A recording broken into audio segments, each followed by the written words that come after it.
2 taong gulang na batang lalaking sanggol, patay sa hit and run. Kanginang umaga lang ibinalita ito. Ang sanggol ay nakahiga sa kalsada na matagpuan ng mga pulis. Ang lugar ay sa Higashi, Matsuyama City, Saitama. Isang batang lalaking sanggol na humigit kumulang 2 taong gulang ang natagpuang nakahandusay sa kalsada sa Higashi, Matsuyama City, Saitama Prefecture at nakumpirmang patay.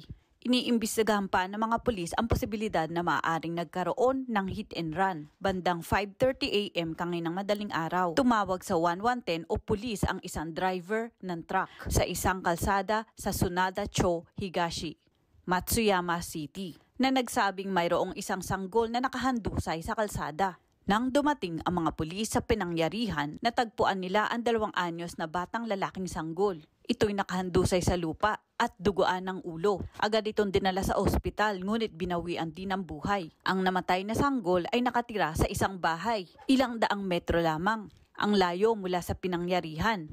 At sinabi ng mga magulang na wala na ang kanilang anak. Ito daw ay nakalabas ng hindi nila alam. Iniimbestigahan pa ng mga pulis ang pangyayari. Kawawa naman si baby.